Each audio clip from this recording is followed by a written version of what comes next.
Aujourd'hui, on va décortiquer une source d'information en ligne un peu particulière, infoplus.fr. L'idée, ce n'est pas juste de lire les titres en surface. Non, on va plonger un peu plus loin pour essayer de comprendre la vision du monde très spécifique que ce média propose. Alors, ce qui frappe d'emblée, c'est ce grand écart, c'est vraiment ça. D'un côté, on nous promet de la culture, du bien-être, quelque chose d'assez positif. Et de l'autre, bam, des sujets hyper politisés, hyper clivants. C'est ce paradoxe qui est vraiment intéressant. Du coup, quelle est la vraie ligne éditoriale de ce blog ? Allez, première étape, on va regarder comment le blog traite la scène mondiale. Et on va voir qu'une perspective très nette se dégage quasi immédiatement. Ce titre, il donne le ton tout de suite. On n'est pas dans une analyse très nuancée, C'est une affirmation très claire, une posture ouvertement critique envers ce qui est qualifié d'impérialisme américain. Ça pose les bases. Et attention, ce n'est pas un cas isolé, loin de là.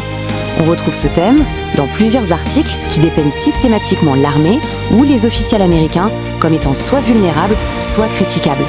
Que ce soit face à la technologie iranienne ou via des scandales, le message est constant. Et à l'exact opposé des États-Unis, qui sont décrits comme un agresseur, on trouve la Russie. Et là, le ton change radicalement. Le blog la met en scène dans un rôle beaucoup plus diplomatique, comme un acteur qui, lui, chercherait le dialogue.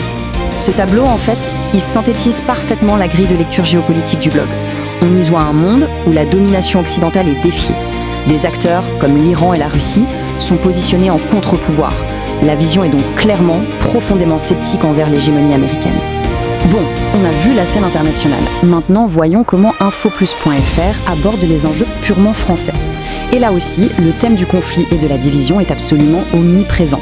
Rien que ce titre illustre parfaitement la tendance du blog à se focaliser sur des sujets qui clivent. Il met en avant des alliances politiques jugées problématiques et les présente comme le symptôme de fractures très profondes au sein de la société française. Les articles dépeignent la société française à travers le prisme d'un conflit permanent. Politique, religion, valeurs sociales, le blog met systématiquement en scène des oppositions frontales et ça dessine le portrait d'une nation qui serait au bord de la rupture. Ok, maintenant, comment le blog relie tous ces thèmes, qu'ils soient géopolitiques ou sociaux ? Eh bien, un fil conducteur émerge, la critique d'une élite perçue comme corrompue. L'affaire Epstein, par exemple, n'est pas du tout traitée comme un simple fait divers. Pour infoplus.fr, c'est bien plus que ça. C'est le symptôme de la décadence des élites qui sont au pouvoir. Le blog ne se contente pas de rapporter les faits. Il construit toute une narration autour du scandale. Il se sert de l'affaire pour soutenir une théorie plus globale sur la corruption des élites et la faillite du système international. Cette vision très anti-establishment est confirmée par d'autres articles. La couverture des scandales vient appuyer une thèse claire. Les élites ne sont pas seulement corrompues, mais elles sont aussi incompétentes, choisies pour leur loyauté au système plutôt que pour leur véritable mérite. Et c'est là que l'analyse devient vraiment curieuse. Parce qu'après tous ces sujets politiques, une question se pose. Où sont passés la culture et le bien-être qui étaient promis en page d'accueil ? Eh bien, ils sont là, juste à côté. Le blog propose des articles sur les bienfaits des amandes, des conseils de carrière ou des clips musicaux. Ce mélange est vraiment éclectique, presque déroutant, et il cohabite avec les analyses géopolitiques très engagées. On peut se demander si ce n'est pas une manière, finalement, d'attirer un public plus large vers des idées beaucoup plus politiques. Il est temps de rassembler toutes les pièces du puzzle. En tenant compte de tous ces éléments, quelle est finalement la vision du monde qui se dégage de ce blog ? En résumé, la voilà, l'idéologie éditoriale du blog. C'est une vision du monde qui est cohérente, même si elle s'exprime à travers des sujets qui semblent très différents.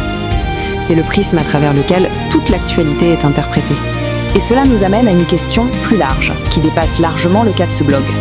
Si chaque source d'information agit comme une lentille, avec sa propre focale et ses propres distorsions, comment s'assurer d'avoir une vision complète du paysage ? C'est la question essentielle que ce type d'analyse soulève.